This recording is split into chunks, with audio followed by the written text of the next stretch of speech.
ধন্যবাদ। আপনাৰ জয় লৈ আপনি কিভাবে যোৱা বছর তো আপনার দুর্ভাগ্যবশত আপনার পরাজয় হয়েছিল, এই বছর আপনি কিভাবে? চাওক 2016 যেতিয়া আমি জয়ী হৈছিলোঁ তেতিয়া আমি 44,000 ভোট পাইছিলোঁ আৰু 2021 আমি 54,000 ভোট পাই হাৰিছোঁ। এতিয়া AIDF আৰু কংগ্ৰেছৰ এলায়েন্স আছিলে। সোণাই এটা কংগ্ৰেছৰ দুৰ্গ। কংগ্ৰেছৰ ভোটত AIDFৰ প্ৰাৰ্থী জিতিছিলে, এটা চবেই জানে। আজি যোৱা লোকসভা ইলেকশ্যনত যিনি মানে কংগ্ৰেছৰ প্ৰাৰ্থী আছিলে সূৰ্যকান্ত চৰকাৰে 94,000 ভোট পালে। আৰু যিনি বিজেপিৰ কেণ্ডিডেট উনি 44,000 ভোট পাইছিলে। আৰু কৰিমউদ্দিন বৰবইয়া AIDFে সমৰ্থন কৰিছিলে মানে ৰাধেশ্যাম বিশ্বাসকে, তৃণমূলৰ কংগ্ৰেছৰ প্ৰাৰ্থী, উনি 6,000 ভোট পাইছিলে। সেইকাৰণে আপুনি আজিৰ যিবিলাক মানে আমাৰ সমৰ্থক আহিছে সোণাই সমষ্টিৰ পৰা, আমাৰ মনে হয় যোৱা মানে 40 বছৰৰ ভিতৰত কোনো প্ৰাৰ্থীৰ লগত এনে 20-25 হাজাৰ মানুহ সমৰ্থক নমিনেশ্যন দিয়াৰ টাইমে আহা, এইটো এটা নজিৰবিহীন ঘটনা। মানুহ মানে নিজে ইচ্ছা কৰি আহিছে, উৎফুল্লিত হৈ আহিছে যে আমি নমিনেশ্যন দিম। খবৰ পাই আপোনালোকে চাব 9 তাৰিখ নিৰ্বাচন হ'ব আৰু 4 তাৰিখ যেতিয়া ফল ওলাব, আমাৰ লগত দাৰাখাস্তৰ কোনো কেণ্ডিডেট আহিব নোৱাৰে। বিপুল ভোটত আমি জিতিম। কৰিমউদ্দিন বৰবইয়া দাবী কৰি আছে তেওঁ ভুল ভোট। চাওক কৰিমউদ্দিন বৰবইয়া কেলকুলেশ্যনটো নিজে সি জানে যে কেনেকৈ জিতিব। আজি মানে AIDF মানে আগত আছিলে, UDFৰ দলৰ কেণ্ডিডেট আছিলে, UDF দলে কি ভুল কৰিলে সি দলটো চাৰি আহিছে। কৌমৰ দুৱাই দি জিতিছিলে, এতিয়া কি দুৱাই দিয়ে? এইটো এতিয়া দুৱাই দিব লাগিব যে আমি 72,000 মুছলমানক আমি বাংলাদেশ পাঠাম, এইটো দুৱাই দিব লাগিব। কাৰণ এইটো AGP BJPৰ এজেণ্ডা, সেইটো দুৱাই দিব লাগিব যে আমি 1.5 লাখ বিঘাৰ জমিৰ ওপৰত মুছলমানৰ উচ্ছেদ কৰিছোঁ, ভৱিষ্যতে আমি 5 লাখ জমিৰ ওপৰত উচ্ছেদ কৰিম, এইটো দুৱাই দিব লাগিব। এইটো যদি দুৱাই দিয়ে নিশ্চয় সি জিতিব, নিশ্চয় জিতিব। লক্ষীপুৰৰ ৰাইজৰ লগে লগে কাছাৰৰ ৰাইজৰ আশীৰ্বাদ লৈ 26 চনৰ বিধানসভা নিৰ্বাচনৰ কাৰণে লক্ষীপুৰৰ পৰা মনোনয়ন পত্ৰ জমা দিছোঁ। আৰু ৰাইজৰ যেনেকৈ আশীৰ্বাদ, ৰাইজৰ যেনেকৈ ভালোবাসা, ৰাইজৰ যেনেকৈ সহযোগিতা আগবঢ়াইছে, আমি নিশ্চিতভাৱে ক'ব পাৰোঁ বিপুল ভোটত লক্ষীপুৰতে অকল নহয়, কাছাৰৰ প্ৰতিখন সমষ্টিতে বিজেপি আৰু AGP প্ৰাৰ্থী নিৰ্বাচিত হ'ব। লক্ষ্য এটাই যে ডক্টৰ হিমন্ত বিশ্ব শৰ্মা ডাঙৰীয়াৰ নেতৃত্বত অসমত আকৌ এবাৰ বিজেপি চৰকাৰ প্ৰতিষ্ঠিত কৰিব। লক্ষীপুৰত এইবাৰ কিমান ভোটৰ গৰম থাকিব? লক্ষীপুৰৰ ৰাইজ এবাৰ এটা সংকল্প লৈছিল। লক্ষীপুৰত 1,77,209 জন ভোটাৰ আছে। আৰু এই ৰাইজে মই ধন্যবাদ জনাওঁ, কৃতজ্ঞতা জনাওঁ যে লক্ষীপুৰৰ ৰাইজে সিদ্ধান্ত নিছে যে কৌশিক ৰায়ৰ বিৰুদ্ধে, বিজেপিৰ বিৰুদ্ধে আমি কোনো নমিনেশ্যন নিদিওঁ।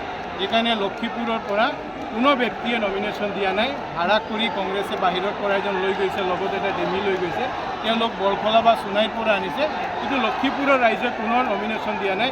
সেইটোও মোৰ 5 বছৰৰ লক্ষীপুৰৰ ৰাইজৰ প্ৰতি প্ৰাপ্তি, মৰম আৰু ভালোবাসা। কোনো ঠাইতে কংগ্ৰেছৰ লগত লৰাই নাই, কোনো ঠাইতে কংগ্ৰেছৰ লগত লৰাই নাই। আজি আপোনালোকে দেখি আছে যে ৰাইজ আজি যেনেকৈ বিজেপিক আশীৰ্বাদ দিবৰ কাৰণে ওলাই আহিছে। মই ইমান বছৰৰ পৰা ৰাজনীতিত আছোঁ, মই কেতিয়াও দেখা নাই যে গোটেই কাছাৰৰ এই 7খন সমষ্টিৰ কাৰণে ৰাইজ এতিয়া আজি যিমান আহিছে কেতিয়াও ইমান অহা নাই।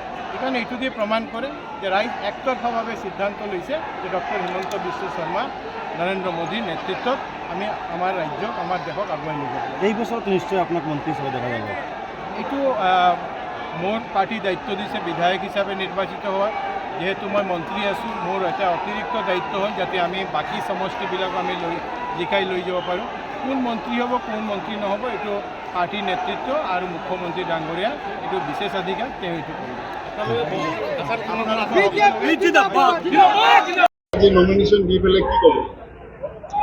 আমি যোৱা 37 বছৰ বিজেপি কৰিলোঁ, কিন্তু এতিয়া আৰু বিজেপিৰ ওচৰত পুৰণা মানুহৰ কোনো দাম নাই।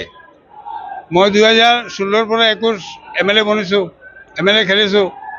তাৰপিছত মোক টিকেট দিয়া নাই, কৈছে আপুনি 5 বছৰ কাম কৰক পাৰ্টিৰ, 5 বছৰ পিছত আপোনাৰ টিকেট দিম। আকৌ 5 বছৰ পিছত কৰিমগঞ্জৰ পৰা বিদেশী মানুহ এজন আনি সোমাই দিলে। মামাৰ কাটিগৰা মানুহ চাই আছে, মোৰ লোকেল মানুহ লাগিব, মোক গাঁও ভোটা মানুহ লাগিব। কিন্তু আমাৰ পাৰ্টি একো কথা শুনা নাই। মই ডিষ্ট্ৰিক্টত কৈছোঁ, ষ্টেটত কৈছোঁ, চেণ্ট্ৰেলত কৈছোঁ, সভাক কৈছোঁ যে আপুনি কাটিগড়ৰ পৰা যিকোনো একজনক দি দিয়ক, কোনো অসুবিধা নাই। তেওঁ শুনা নাই। সেইকাৰণে মোৰ যাৰ ছাপোৰ্টাৰ আছে তেওঁৰ প্ৰেছাৰে মই বিজেপি 3 দিন আগে বিজেপি এৰিলোঁ, এৰি ভাৰতীয় কংগ্ৰেছত যোগদান কৰিছোঁ। এতিয়া বহুতে কয় যে এইবাৰ আৰু বহিৰাগতৰ লগত যুঁজ হ'ব, গতিকে লোকেল কেনেকুৱা বহিৰাগত যোগ হ'ব বুজি পোৱা নাই, কি ক'লে আপুনি? লোকেল কেণ্ডিডেট আৰু বহিৰাগত কেণ্ডিডেটৰ মাজত যুঁজ হ'ব বুলি কৈছে। যুদ্ধটো হ'বই। কাৰ লগত যুদ্ধ হ'ব? 50,000 ভোটত হাৰিব। মুখ্যমন্ত্ৰী যুদ্ধ কোন সময়? 1,000 ভোটত এদিকে দিয়ে এফালে এফালে, এটার নাম যুদ্ধ। 50,000 ভোটে হারিলে এটার নাম যুদ্ধ হ'ব নেকি? আচ্ছা, মুখ্যমন্ত্ৰী কৈছে আপোনাৰ লগত 5 বছৰৰ পৰা সম্পৰ্ক নাই বিজেপিৰ। মুখ্যমন্ত্ৰী আৰো কইছে 5 বছৰ পৰ তেওঁৰ লগত কোনো সম্পর্ক নাই। মুখ্যমন্ত্রী বলেছেন আপনি অন্তর্ঘাত করেছেন না না, মুখ্যমন্ত্রী বলেছেন যে 5 বছর থেকে আমি বিজেপিতে নেই। আরো বলেছেন আমি গৌতম রায়কে একা হারিয়েছি, আমার ক্ষমতা তো প্রচুর, আমি একজন একা হয়ে এক যে ক্যান্ডিডেটকে হারাতে পারি, তাবড় ক্যান্ডিডেটকে, তাই এবারও উনার ক্যান্ডিডেটকে হারাবো। মুখ্যমন্ত্রী কইছে যে কমলাক্ষ দেবপ্রকাশ তো রেকর্ড জয়ী হবে। দেখা যাক, মুখ্যমন্ত্রীর কথায় হবে না আর আমার কথায় হবে না, হবে তো উপরওয়ালার কথায়। সত্যের জয় হবে সদাই, যিনি সত্য কথা বলবেন উনার জয় হবে। এই মুখ্যমন্ত্রী আমাকে বলেছেন আপনি 5 বছর বসুন, 5 বছর পরে আপনাকে টিকিট দেব, আজকে আমাকে বলছেন আমাকে চিনেন না। সত্যের জয় হবে সেটা আমি আশাবাদী। আর আপনারাও দেখবেন আগামী 4 এপ্রিল সত্যের জয়, 4 মে সত্যের জয় হবে। কংগ্রেসের মাঝে তো উপর সৃষ্টি হয়েছে, কাটিগড়া দেখা গেছে কালাইন ব্লক কংগ্রেস কোনো খুব নাই, অলপ দেখো, অলপ মানুষের ভিতর হবই। এইটো 80% সলভ হৈ গৈছে একই দিনত, আর 20% সলভ হৈ যাব, এইটো কোনো মেটার নহয়। আজি আপোনালোকৰ সন্দীপ দাস ইমান অসুস্থ হৈছে, তেওঁ তো কংগ্ৰেছ এৰি দিলে কালি শুনিছোঁ মই। যাই হোক, তেওঁৰ নিজৰ পাৰ্চনেল ব্যাপাৰ, এইটো আমি তো তেওঁৰ সঙ্গে ক'ব নোৱাৰোঁ। আমরা 100% আশাবাদী যে আমরা জয়লাভ অবশ্যই করব। জয়ের শুধু সময়ের অপেক্ষা, শুধু এখানে নয়, সমগ্র আসামে 3য় সরকার আসার শুধু সময়ের অপেক্ষা বলে মনে করছি। তো নিহার ৰঞ্জন দাস প্ৰত্যাগ কৰিছিল, প্ৰত্যাগ পত্ৰ উঠাই লৈছিল। তো আপোনাৰ লগত কিবা কথা হৈছে নেকি? কিমান আপোনাৰ আমি এখন মনোনয়নপত্র জমা দিয়েছি। আমি এইমাত্র আমি তো হেঁটে হেঁটে আসছি। আমরা নিয়ার বাবু এবং আমি একসাথে ছিলাম। নিয়ার বাবু আমাকে সঙ্গে নিয়ে গিয়ে মনোনয়নপত্র জমা দিয়েছেন। নিয়ার বাবু আমি একসঙ্গে ছিলাম, ওই মাত্র 2 স্টেপ এগিয়ে আসছি। ওই আপনাদের পেয়ে গেছি, নিয়ার বাবু আমাদের সঙ্গে আছেন। আর একটা কথাই বলবো, এটা ভারতীয় জনতা পার্টির সংস্কৃতি, ভারতীয় জনতার সংস্কার, যে মান অভিমানের কথা বলেছিলেন অনেকেই, যে মান অভিমান তো আপনজনের মধ্যে হয়, অন্য বাইরের কারোর সাথে মান অভিমান হয় না। সেই হিসেবে আমরা স্বাভাবিকভাবে সবারই একটা উদ্দেশ্য যে ভারতীয় এই দলাইকে একটি বিকশিত বিধানসভা, একটা আদর্শ বিধানসভা রূপে পরিগণিত করা। আমরা সবাই মিলে সেই পথে এগিয়ে যাব। কিমান মার্জিন থাকিব এবার? আমাদের মনে হচ্ছে যে যে মাননীয় মুখ্যমন্ত্রী হেমন্ত বিশ্ব শর্মার নেতৃত্বাধীন যে সরকার এবং কেন্দ্রের যে সরকার, নরেন্দ্র মোদী নেতৃত্বের সরকার যেভাবে কাজ করে যাচ্ছেন, সেই হিসাবে এবং জনগণের যে সারা আপনারা দেখেছেন, আমরা যে মাঠ থেকে আমরা এসে যে মনোনয়ন জমা দিয়েছি, সেই মাঠের অবস্থা দেখেছেন। অনেকে রাস্তায় এসে পৌঁছতে পারেনি, তারপরে যে জনসমুদ্র ছিল, অনেকে আসতে পারেনি। সেই হিসাবে বলা যায় কমপক্ষে 50,000-এর মার্জিন থাকবেই। দলের জন্য কি পরিকল্পনা রয়েছে? দলাইকেও এক কথায় বলতে গেলে বিকশিত দলাই, সুরক্ষিত দলাই, সমৃদ্ধশালী দলাই। ঠিক আছে, পত্র দাখিল করেছে। চাওক, মনোনয়ন পত্ৰ দাখিল কৰি ৰাইজৰ আশীৰ্বাদ দেখি ৰাইজে পৰিৱৰ্তনটো বিচাৰিছে। ৰাইজে যেনেকৈ আমাক আশীৰ্বাদ দিছে, মোৰ যেন লাগি আছে যে আজি আমি জয়ী হৈছোঁ। শিলচৰ ৰাইজে যেনেকৈ আমাক মৰম দিছে, যেনেকৈ ৰাইজ ওলাই আহিছে, যেনেকৈ আশীৰ্বাদ দিছে ৰাইজে 2 হাত ভৰি, শিলচৰত এইবাৰ খেলা হ'ব, যুঁজ হ'ব। আৰু আমাৰ হিচাপত যুঁজ হ'ব মানে নালাগে। ৰাইজ যেনেকৈ একতৰফা হৈ ওলাই আহিছে, গণদেৱতাই যেতিয়া আশীৰ্বাদ দিব ওলাই আহিছে, তেতিয়া আৰু কাৰ লগত যুঁজ হ'ব? নাপাবো আমি। শিলচৰৰ ৰাইজ ডিচিজন লৈ লৈছে। শিলচৰৰ ৰাইজ এডুকেটেড, শিলচৰৰ ৰাইজ চিন্তা কৰি ভোট দিয়ে, শিলচৰৰ ৰাইজ ডেভেলপমেণ্টৰ চিন্তা কৰে। চাওক, শিলচৰৰ সমস্যা, 1 নম্বৰ সমস্যা হৈছে আপোনাৰ জমা জলৰ সমস্যা। ছেকেণ্ড হ'ল আপোনাৰ পানীয় জলৰ সমস্যা, ট্ৰাফিক সমস্যা। আজি ভাৰতীয় জনতা পাৰ্টি যাক প্ৰাৰ্থী কৰিছে তেওঁলোকৰ শিলচৰৰ মানুহে আগত 5 বছৰ পাইছে। তেখেতে 5 বছৰ কি উন্নয়ন কৰিছে এইটো ৰাইজৰ আগত ক'ব লাগিব।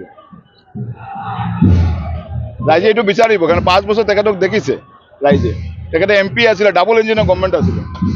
তাৰপিছত আমাৰ মানে গোটা কাছাৰৰ ৰাইজে কৈ আছে, বৰাকেৰ ৰাইজে কৈ আছে যে 5 বছৰত একটা শিলান্যাস কৰিছে, এনেকুৱা কোনো প্ৰমাণ নাই 5 বছৰত। আৰু মুখ্যমন্ত্ৰী যোৱাকালি আহি কৈছে যে তেখেতে তেখেত ছিনিয়ৰ, সেইটো তেখেতৰ পাৰ্টিৰ মেটাৰ। তেখেতৰ পাৰ্টিৰ ছিনিয়ৰৰ দাম নাই। আজি সিদ্ধাৰ্থ বৰ্তাৰ মতো মানুহৰ দাম নাই, ৰাজেন গোহাঁই নিচিনা নেতাৰ দাম নাই, যোনে এই বিজেপিখন আনিছে, যেগতে যুঁজ দি মানে দল বনাইছে, তেওঁলোকে আদৰ্শ লৈ আহিছিলে। এতিয়াতো মানে কংগ্ৰেছৰ যিটো তেওঁলোকে দুৰ্নীতিবাজ কৰিছিলে সেইটোৱে আজি গভৰ্ণমেণ্টটো চলি আছে। আৰু এইটো হৈছে ভাৰতীয় জনতা পাৰ্টি আসামত। ৰাজীৱ ৰায় বিশাল ভোটত জয়ী হ'ব বুলি মুখ্যমন্ত্ৰীয়ে দাবী কৰিছে। মুখ্যমন্ত্ৰী দাবী কৰিছে, মুখ্যমন্ত্ৰীটো ৰাজা নহয়, আৰু আমাৰ শিলচৰৰ মানুহটো প্ৰজা নহয়। শিলচৰৰ ৰাইজ স্বীকৃত ৰাইজ, শিলচৰৰ ৰাইজে বিচাৰ কৰিব কাক ভোট দিব। মুখ্যমন্ত্ৰী কেনেকৈ গম পায়? তেতিয়াতো আৰু নিৰ্বাচনৰ কোনো কাম নাই। মুখ্যমন্ত্ৰী যদি গম পায় যে আগতে এনেকৈ ভোট দি দিব। বিজেপি দাবী কৰিছে ভোটত লিড থাকিব। চাওক, ইলেকশ্যনৰ ৰিজাল্ট আউটটো হ'লে আমি চাম, ৰাইজে চাব।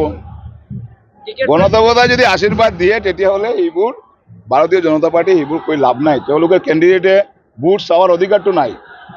তেওঁলোকে কেণ্ডিডেটে এতিয়া চিম্বল দি ভোট চাই আছে। চাব আপোনালোকে তেখেতে ছ'চিয়েল মিডিয়াখন, নৰেন্দ্ৰ মোদীৰ মুখখন দি ভোট চাই আছে।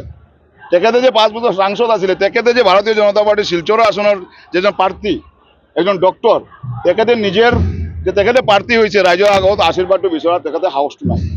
টিকেট লৈ বিজেপিৰ মাজত যি ভোটৰ সৃষ্টি হৈছে, বিশেষকৈ শিলচৰ সমষ্টিত, যিটো লৈ বিজেপি চাওক, কংগ্ৰেছৰ ফাইদা হ'ব নেকি? বিজেপিত কি হৈছে নাই হৈছে এইটো লৈ কংগ্ৰেছে চিন্তা নকৰে। আমি চিন্তা কৰোঁ ৰাইজে কি বিচাৰে, আমি চিন্তা কৰোঁ ৰাইজে ডেভেলপমেণ্টটো বিচাৰে, সেইটো লৈ আমি মাত মাতিম। ডেমেজ কণ্ট্ৰলৰ কাৰণে মুখ্যমন্ত্ৰী আহিব লগা হৈছে। চাওক, এইটো সিহঁতৰ দলীয় মেটাৰ, সিহঁতে দলীয় আজি কোনো মানে আইডিঅলজি নাই। আমি দেখিছোঁ যে তেওঁলোকৰ যিটো লিষ্ট ওলাইছে তাৰ মাজত 33খন কংগ্ৰেছী আহিব। চাওক, প্ৰিয়ংকা গান্ধী অহাৰ কথা আছে, গৌৰৱ গগৈজী আহিব, জিতেন সিংজী আহিব, আৰু আমাৰ DK শিৱকুমাৰজীও আহিব পাৰে। যিকোনো খবৰৰ বাবে যোগাযোগ কৰক আমাৰ এই নম্বৰত 9181 307 221।